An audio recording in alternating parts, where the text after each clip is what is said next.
Bom pessoal, olá a todos. Eu queria trazer nesse vídeo aqui um tema bastante interessante, tá? Só uma observação que as pessoas estão notando que eu estou fazendo mais vídeos com óculos.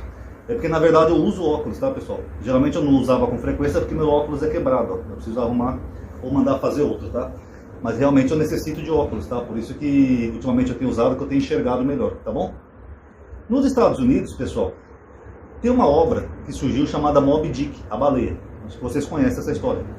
E essa história é inspirada numa história real, num fato real. Nos Estados Unidos, eles iluminavam as casas com um tipo de lamparina. E essa lamparina, eles usavam como combustível um óleo que eles extraíam das baleias. Então isso fez com que aumentasse muito ali nos Estados Unidos, na costa oeste, a caça às baleias. Os navios saíam ali da Califórnia, eles iam ali beirando a costa do México, eles pegavam várias baleias, abriam ela, tiravam o óleo dela, colocavam no barril e jogavam o resto no mar. E era tão excessiva essa caça de baleias ali nos Estados Unidos, na região ali perto do México, que as baleias começavam até a mudar a sua rota. Sabe? Elas começavam a sair daquela região onde era a rota dos navios, porque periodicamente os navios iam lá e matavam milhares e milhares de baleias. Já a parte da Moby Dick, a baleia gigante, não sei se é verdade ou se é um floreio do autor, mas deve ter tido uma baleia vingativa lá que deu trabalho para eles na época. Mas enfim, o fato é que essa economia de caça de baleia durou até que surge John D. Rockefeller, que foi o homem mais rico da América na época. O John D. Rockefeller investe em refinarias de petróleo e aí ele começa a substituir o óleo de baleia pelo óleo do petróleo. Ele praticamente ilumina todos os Estados Unidos, né? Ele fez uma verdadeira fortuna com óleo. Agora, o que é interessante nessa história da Moby Dick é o seguinte: mesmo depois que acabou o ciclo de caça das baleias, os navios que passavam ali por aquela região onde eles caçavam antigamente baleias, eles não veem mais baleias, porque elas foram mudando a rota delas. E mesmo quando eles avistam uma baleia de longe, tipo assim, uma baleia que está lá longe, distante lá no mar, quando a baleia avista um barco, ela foge, ela vai para o sentido oposto.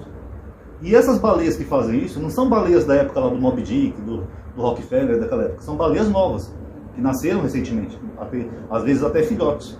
Mas elas veem o navio, elas já mudam de rota, porque elas sabem que o navio é perigoso, por causa da caça exagerada de baleias que teve.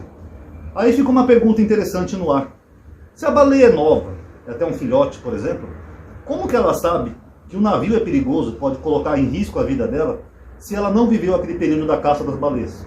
Ela nunca viu uma baleia morrer, uma mãe, uma tia, uma avó, sei lá. Como que ela sabe disso? Lembrando que as baleias não falam. Alguns cientistas acham até que elas têm um tipo de comunicação, né, porque elas emitem um som, mas até então baleias não falam. Então como que aquela baleia nova sabe que aquele navio pode ser um perigo para a vida dela? Por que ela teme o navio? Porque ela tem uma memória genética. É isso que a biologia explica, a ciência. Ela fala que certas coisas que são transmitidas geneticamente, então isso é absorvido no próximo indivíduo que nasce, através de um tipo de memória, através de células. Por exemplo, vamos pegar um elefante, saindo da baleia para o elefante, né? Dois animais grandes. Inclusive, se uma baleia balear outra baleia no mar, eles noticiariam assim: baleia, baleia, baleia. Por que o elefante, que é o maior mamífero terrestre, por que ele tem medo de um ratinho, que é um bichinho tão pequenininho? Vocês já pensaram nisso? O elefante é grande, ele pode destruir até uma casa se ele quiser, pode até matar uma pessoa, mas ele tem medo de um bichinho tão pequenininho que é o rato. Por quê? Porque o rato, ele é um roedor. Os roedores, quem é dessa família, como castores, ratos, etc., os dentes deles vão crescendo e eles têm sempre que estar roendo alguma coisa, porque senão os dentes dele crescem demais, podendo levar eles até a morte. Então o rato, por ser um roedor e pertencer a essa família, o rato, quando ele entra em algum lugar, a tendência natural do rato é ele usar os dentes para ele cavar até sair do outro lado. Imagina então, por exemplo, que tem um cano na parede.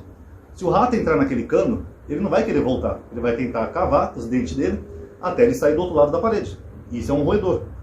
Então o elefante sabe que se o rato entrar na tromba dele, o rato vai entrar e o rato não vai querer sair. Ele vai tentar cavar até ele tentar achar o outro lado, que pode levar o elefante à morte. Agora, a pergunta de $1 milhão é: como é que o elefante sabe disso? O elefante estudou na escola, ele estudou biologia, ele leu Darwin. Como que o elefante sabe que aquele animalzinho tão pequenininho pode ser um perigo para a vida dele? Memória genética. É isso que explica, inclusive, a teoria da evolução. Por que às vezes nós temos medos que a gente não sabe explicar o porquê? Por exemplo, por que a gente tem medo de insetos, que são criaturas tão pequenas? Por que a maioria das mulheres tem medo de barata? A barata é só uma coisinha de nada, um insetozinho esquisito, que não... pode até ser nojento, mas ele não coloca em risco a nossa vida. Uma barata, por exemplo, não pode matar uma mulher. Então por que a maioria das mulheres tem medo de barata? Quando vê uma já sai apavorada: ah, é uma barata! Às vezes enfrenta até marido bravo, enfrenta tudo, mas vê um insetinho, sobe numa cadeira. Vocês já pensaram nisso?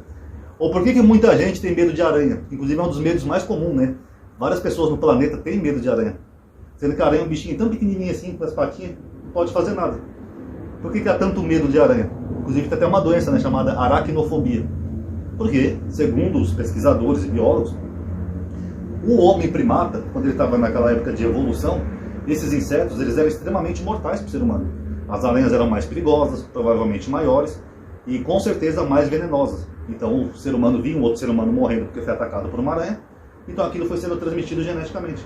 É por isso que você vê que esse medo continua presente na humanidade. Muita gente tem medo de aranha, sendo que hoje em dia as aranhas, a maioria delas são domésticas, né, inofensivas, como aquelas aranhas fininhas de banheiro, ou aquelas aranhas pretas que entram na sua casa. Elas não oferecem perigo nenhum. Mas mesmo assim o medo continua. Por quê? Porque isso chama-se memória genética.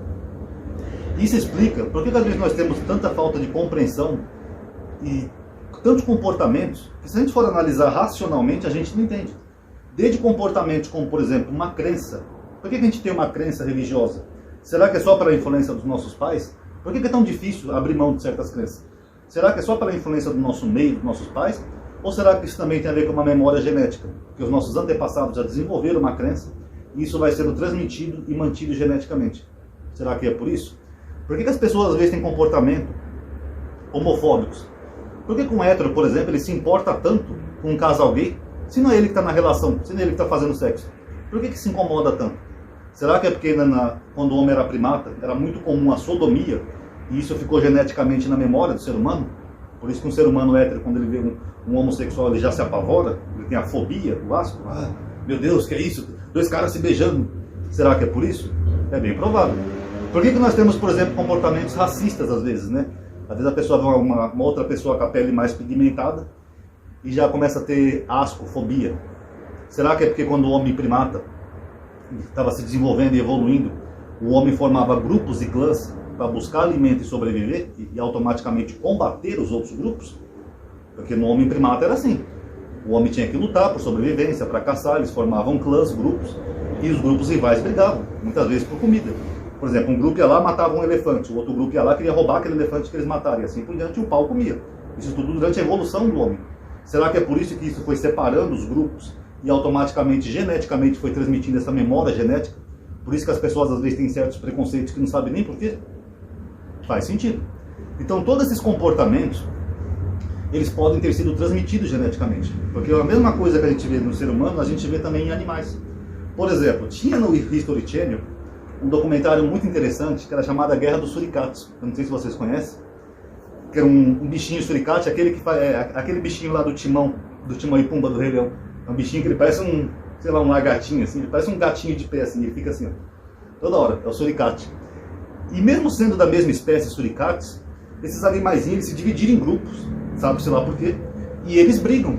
Tanto que os pesquisadores colocaram várias câmaras escondidas ali no território deles, eles brigam, eles sequestram um ao outro, estupram, fazem uma verdadeira guerra. Por isso que o nome do programa é Guerra dos Suricates, mesmo sendo os dois suricates. Nós, como seres humanos, a gente não consegue nem distinguir direito um grupo do outro, porque para nós eles são todos iguais. Agora, para eles conseguem se distinguir e eles estão numa eterna guerra. Por quê? Memória genética, tá bom? Então é interessante, pessoal, quando a gente analisa evolução, biologia, ciência, a gente começa a ver essas coisas, a gente começa a racionalizar um pouco. Por que nós temos, às vezes, certas bobagens na nossa vida? Certos medos, certos preconceitos, certas coisas que a gente não entende nem por quê. Por que a gente vai ter, por exemplo, medo de uma aranha, que eu falei? Eu já tive aracnofobia. Eu tinha tanto medo de aranha que eu não conseguia ver aranha nem em imagem do Google, que eu já levava um susto, sabe? Me causava um pânico, um asco. Aí eu fui estudando, comecei a ler, pesquisei, vi que as aranhas são mais importantes no planeta do que o homem, que se o homem desaparecer do planeta não vai fazer falta nenhuma, já as aranhas fariam. E comecei a ver que realmente elas são criaturas que são importantes para o ecossistema do planeta. E elas não oferecem nenhum perigo ao ser humano, apesar da forma esquisita delas para nós. Então eu comecei a estudar. Tinha até uma aranhazinha que ficava aqui na minha porta que eu deixava, não matava, justamente para mim perder o medo. E hoje, para mim, é uma boa. Eu acho até um animal elegante hoje em dia, com aquelas patinhas esquisitinhas. Mas foi só o estudo e a educação que me levou a vencer esse medo. Essa bobagem que é uma coisa que não tinha lógica nenhuma. A mesma coisa vale para outros medos. Por que as pessoas têm medo, por exemplo, de fantasmas? Ai, meu Deus, a minha casa é mal assombrada. Eu acho que a única forma de combater esses medos é através do estudo, através da racionalidade. Porque muitos desses traumas, medos, preconceitos, pode ser meramente fruto de uma memória genética. Pode ser um ancestral que viu alguma coisa lá que ele não entendia, aquele ancestral ficou com medo e foi sendo transmitido geneticamente. Que nem o exemplo das baleias que eu comentei para vocês no começo.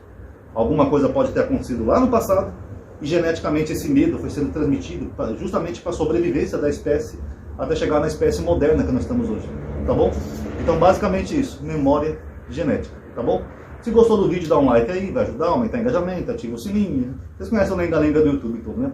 Aliás, as próximas gerações já vão dar like automaticamente, pela memória genética. Espero aí que tenham gostado, comentem o que acharam. Paz a todos.